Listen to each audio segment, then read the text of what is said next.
Hey everybody, welcome back to the NHL Trade Talk podcast and video show. We've got Kevin Armstrong back with us, Shane Seeney's back with us.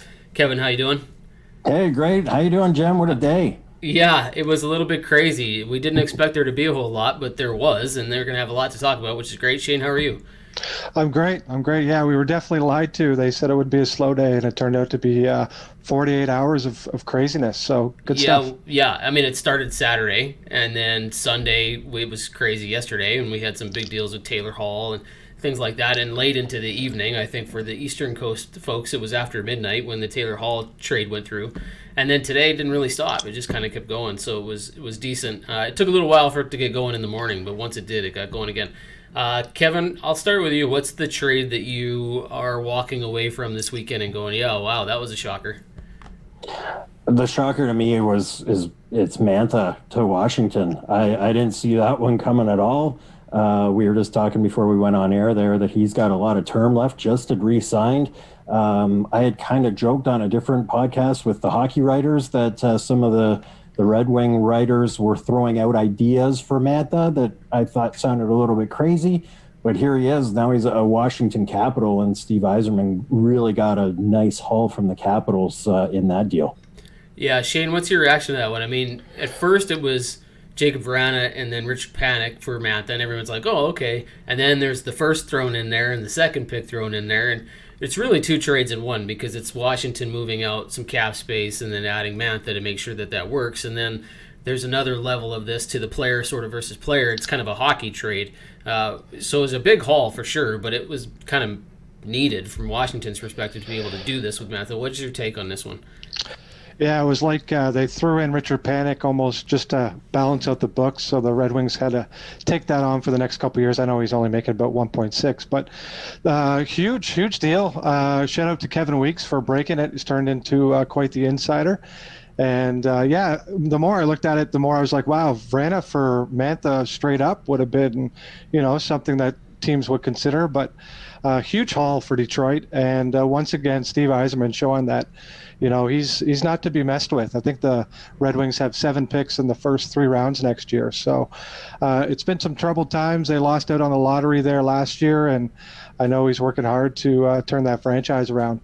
Do you guys think, I'll start with Kevin, do you think Mantha's going to rebound a little bit? He hasn't had the greatest season this year, but he had a fantastic year last year. I mean, it was a shortened season and all, but he's probably a 30-goal guy if he's on pace for doing what he can potentially do. Do you think he'll rebound in Washington? I mean, he doesn't have the same responsibility that he had in Detroit. Absolutely. You just took the words right out of my mouth. It's a responsibility. He gets to be, not the guy that's leaned on for the franchise now. He's Ovechkin is the guy there, and there's so many of the other guys there. He's a support role guy that can go out and do his thing. He doesn't have to worry about carrying the whole franchise with him anymore and being that guy. And I think he just had the Red Wings are in a massive rebuild. He's on the older side of what a rebuild could be considered, I guess, at this point. So this is a perfect situation for him because I really think the Capitals have a smaller, shrinking window right now, and he's got a real chance to make a run with a great bunch of guys there, and he can just do his thing again. Shane, what about the fact that he might be transitioning into a time where some of the older guys might be transitioning out? Now, I'm not saying this is going to happen this year, next year, maybe even the year after, but Ovechkin's the writing's on the wall there. Nicholas Backstrom, the writing's on the wall there. But Mantha's, 26? So he's coming in at a time where if he starts to elevate underneath these guys and then sort of, moves in when they move out, is this perfect timing? Yeah, they're hoping so. That's for sure. Anytime you got those superstars that have, put in their time and won a cup and now they're kind of on the back nine of their careers, you got to throw in some influx of young talent. So they're hoping that he can, jump on that second line. He's never played with a center like Backstrom or Kuznetsov before, so it'll be nice to see what he can do. He'll provide their second power play with some, scoring punch. And the Capitals, they're hopeful that he'll find his game. And I think he's got 4 years left, 3 years left on his deal. So yeah, I think it's 2023-24 season it ends or something like that. Yeah, you don't normally see that, 6 months after signing a 4-year extension that someone gets moved. So maybe Yzerman saw something he didn't like and wanted to make the deal. But for Washington, I think it's a great move. So that was Kevin's deal of the weekend. What's yours, Shane? Did you have one that sort of stood out for you as you're like, whoa? I think it's maybe the Foligno and Toronto move. There was a lot of talk that that Dubas wanted to, send off some prospects or some picks, and Foligno was rumored to be going there a couple of months ago. But for it to actually happen, I think it's great. And even with the, throwing in Riley Nash quietly too, a lot of people didn't see that one coming. But I think it's Foligno and the intangibles that he's going to bring to the team. And it was nice to see David Rittich end up on the Leafs, because I know we talked about that last time. So I guess, we get even a blind squirrel finds a nut sometimes. So. Well, Toronto's done pretty much everything that was on their checklist, right? I mean, they added a top six winger. They added some depth. They added some depth on the blue line. They added a goaltender. Kevin, what's your take? We talked about this a little bit with Frederik Andersen and his uncertain whatever. I watched the Kyle Dubas media avail after the trade deadline, and he talked a lot about he's sure that Anderson's going to play this season, but I think that's code for there's no way he plays this regular season, but he's going to be coming back in the playoffs. And we have to give credit to Brandon Pridham here, who Shane mentioned on the last one, the cap guy in Toronto. How they swung all that is simply amazing, really. Are you still baffled by the idea that they were able to pull off so much, just a week ago, that nobody thought they'd do anything, really? Absolutely. And one of the questions to Dubas during that media availability, if there was a Hart Trophy for a capologist, would it be going to him? The answer is absolutely. He really pulled some magic there at the end to open up suddenly all this room to get these guys in there. And I agree, the Nick Foligno one, it was kind of like, that'd be a nice to have, but there's no possible way that could possibly happen here. And now it's happened. David Rittich as well. Those are the two articles I wrote today for the Hockey Writers, and just going through some of the stuff and getting to learn more about these guys. And the fact that Dubas also did this without taking anything apart from the current roster. You still go out there and skate the same guys that they were skating on Saturday night. And that he talked about a real big need, because this was such a tight-knit group, that there would have been the concern if you pull somebody out that's a real popular player, what's the ripple effects of that? So yeah, Toronto really not only added a lot, but they didn't give up a whole lot. They're not going to have a lot of picks, but Dubas said that they felt really solid about last year's draft, because they did pick up some extra draft picks for that draft. And they felt okay with giving up a lot of picks and adding to a team that could go this year. Go ahead, one Shane. thing to note here is the draft that's upcoming. It's like a magic bean, lottery, crapshoot, whatever you want to call it. But just given the whole, the pandemic and the effect that it's had on junior hockey, like, maybe this is the year to, go all in and get rid of as many picks as it takes. And the Leafs have a huge presence in Europe. So a lot of their free agents and undrafted players from college, like, they've had some success doing that. So losing a first rounder and a couple fourths and, what have you over the next couple of years, I don't think they're too concerned about it. No. And to be able to keep that pretty impressive crop of picks or prospects that they have right now, that as soon as, you remember when Dubas said, yes, absolutely, we'll shop prospects, everyone was kind of like, oh no, you're not telling me Sandin's gone or Robertson's gone or who's gone here. They're all there. They've got an excellent crop of prospects coming up still. Yeah, Barabanov was really the only guy they moved, right? Yeah, it's really interesting. I was doing the numbers. I think they had like $13.75 million worth of assets this regular season, and they're paying 3-point-something million for it until the playoffs kick in, right? So once Anderson comes back, there's 5 back on the books, and then Riley Nash is 2.75. But I mean, it's a ridiculous amount of money that they're not paying for, because they had San Jose pay 50%, and then they had, Calgary take 50%, and I mean, it was crazy crafty maneuvering by Toronto, and I'm surprised a lot more teams didn't do it. One of the teams that I was really looking for, and you'll see it behind me and on my hat, the Oilers were one of those teams that should have probably tried to do more. They did okay. I mean, they've got a depth defenseman on the left side, but they didn't make a splash. And Ken Holland said in his media avail that this is not necessarily the year. Not every year is the year to add and do stuff. So I guess they're confident in their team, but the other Canadian teams didn't do much. I mean, Montreal did a little. Winnipeg did very little. They only had a Jordy Ben. Edmonton didn't do a lot. Toronto was the big player here. Do you think the other teams are going to be missing out here because they didn't, like Winnipeg didn't land that big fish defenseman that everybody thought they might do? Edmonton didn't get a top six forward, and there was some talk about Taylor Hall, but he goes to Boston. I mean, nobody else really was a major player. Even Montreal, they did one more swing today, but nothing crazy. Kevin, what do you think? Is this Toronto's to lose now, or are the other teams still in it?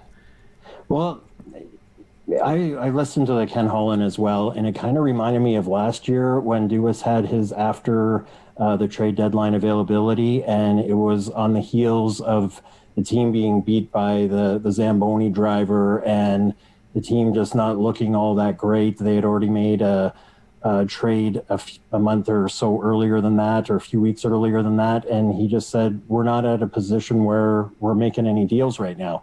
And that was kind of the same kind of lingo that I heard Holland say. And I don't know. To me, I was kind of like, are you saying this isn't the team that you're going to go all in for and say this is our cup winning team?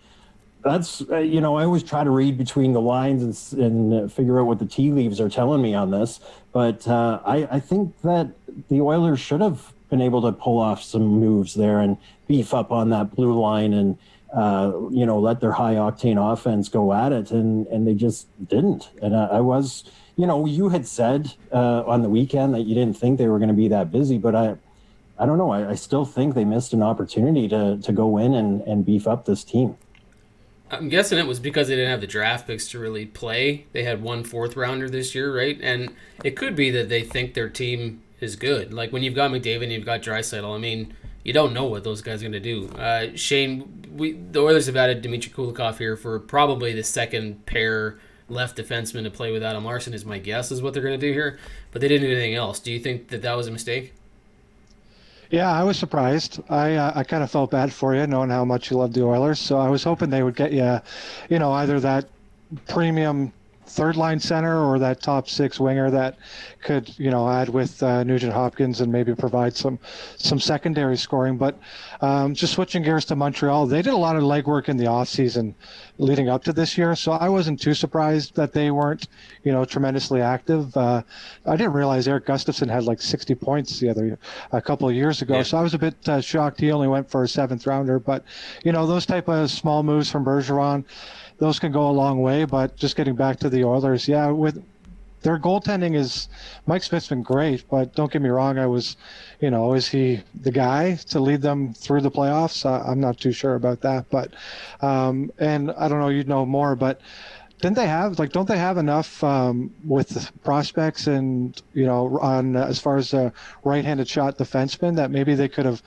dealt one of those guys for something up front? I think that's probably a situation where maybe there was some overvaluing going, not that the Oilers overvalued them, because I think they know because on the right side, they've got Tyson Barrie, they've got Adam Larson, they've got Ethan Bear, and that's pretty decent. Ethan Bear has struggled a little bit this year, but on the left side is where they're kind of weaker, right? Because they've got Darnell Nurse, who's really turned into a top-tier defenseman, which is fantastic. But outside of that, you got Chris Russell, Caleb Jones, and William Lagesson. And that's where the weakness falls for the Oilers. And I think that's what Ken Holland was trying to do by adding Kulikov here, was maybe elevate him one level above a Russell and stuff. And he's got a ton of experience, 700 games and plus in the league, and he's played over 20-something playoff games. So he's got some experience there. I don't think he's going to give you any offense or anything like that. He's just a more steady presence. But yeah, they've got some young assets that they could have maybe moved, but I don't know that Caleb Jones is going to get you the upgrade you're really looking for. I don't think teams are just actively going, yeah, I'll take Caleb Jones, or yeah, I'll grab William Lagesson. And that sounds like a fantastic... I don't know. I mean, I could be wrong, but I'm guessing if I'm a fly on the wall in those conversations,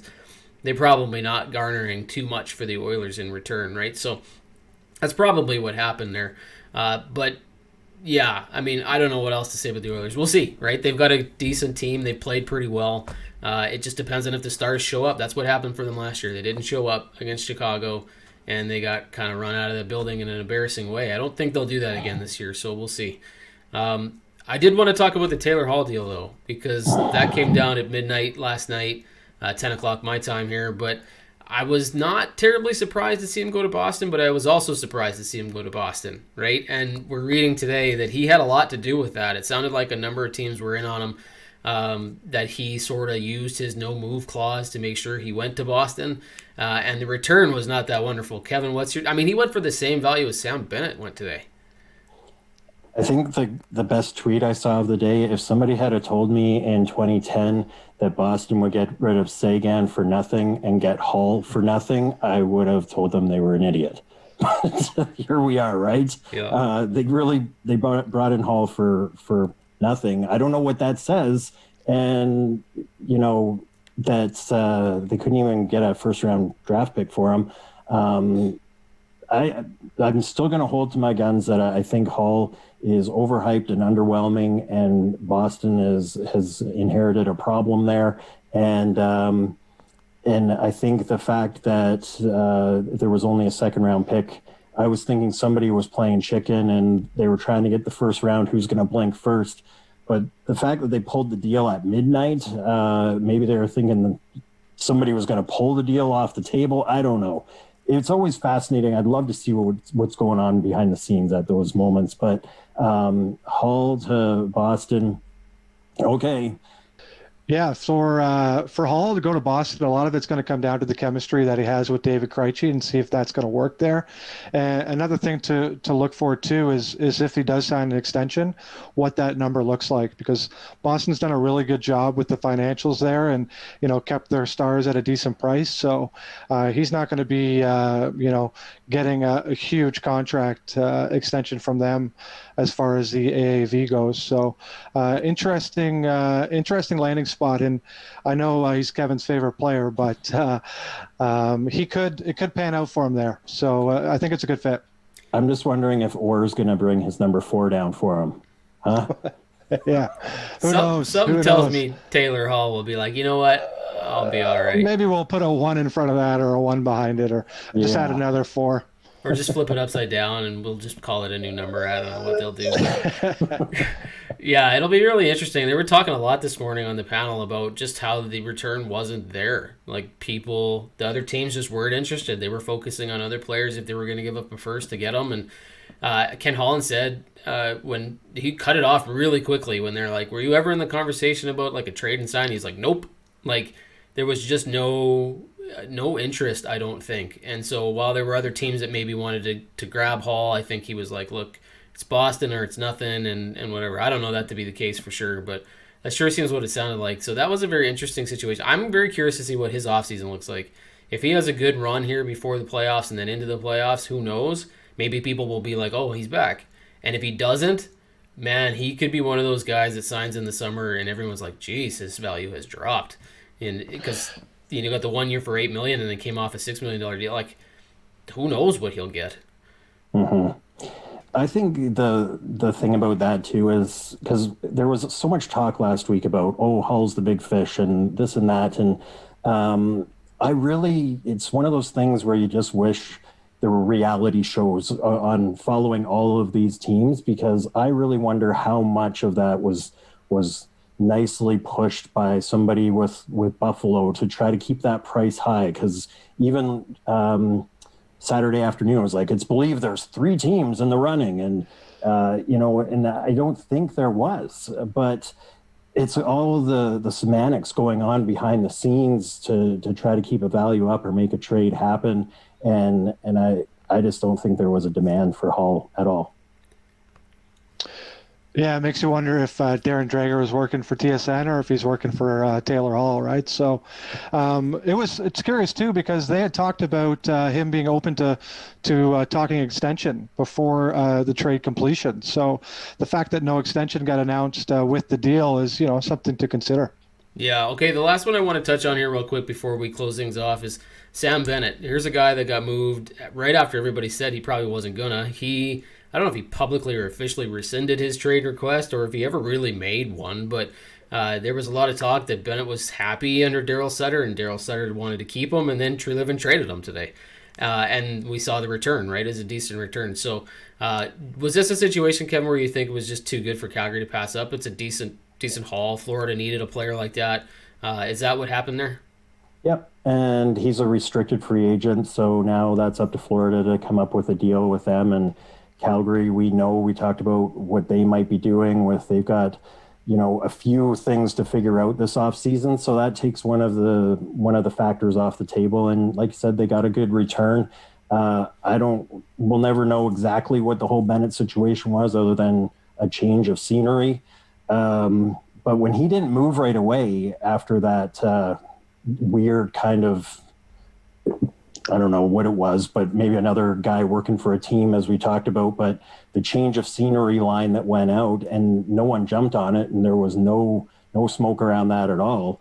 I didn't think he was going to go, and I think Calgary got to that level as well, and then somebody came knocking, and why not at this point? So now they've got to deal with Mr. Ferris and his great agent work to see if they can get a deal done with him in a few months. Shane, I'll let you either touch on that or pick one more guy that you want to talk about here before we close things off. No, I'll stay on par here. Bennett was given the choice before the season started if he wanted to play the wing or if he wanted to play center, and he said center. And they figured he was the third line guy of the future, and that experiment lasted 2 games. So it was, it's been kind of craziness since the beginning of this season, and everybody thought that the partnership or the relationship that he would have with Daryl Sutter would work out, and it's obvious that it didn't, and they've moved on. But Florida's headed to the playoffs, and you got to give Zito credit for making this move and seeing what happens. Who knows? Maybe Bennett can find his home in Florida and reach that potential that got him picked in the top 5. Well, Kevin, we'll close her off there. Where can people find what you worked on today? If they want to read something that you did, where can they find it? Yeah, great. Over at thehockeywriters.com under the Toronto Maple Leafs tab, or on my Twitter channel at KVN Armstrong. Would love to hear your feedback on the stories of the new additions for the Maple Leafs. Shane, what about you? What were you working on this weekend? I hear a lot. Yeah, no, it was a busy week for sure, but you can check me on thehockeywriters.com under the Pittsburgh Penguins. Today I talked about Jeff Carter and how his versatility could potentially be a good fit, and tomorrow maybe I'll talk about what they didn't do. Right on. Well, and for me, you guys can check out everything we worked on this weekend at NHLTradeTalk.com, as well as the Hockey Raiders. Did an early rumors post this morning about what I thought we might see today. It was a busy one, so check it out there. For the rest of us, like, subscribe to the channel, hit that thumbs button on Facebook, and then we'll come back at you sometime later this week with a little bit more reaction to what's been going on in the first few games right after the trade deadline. But guys, thank you very much for coming on again. It was an interesting day. It was a busier day than we thought it would be. Kevin, thank you. No problem. Thank you. And Shane, thank you very much, bud. No problem. Thanks, guys. Okay, take care, everybody.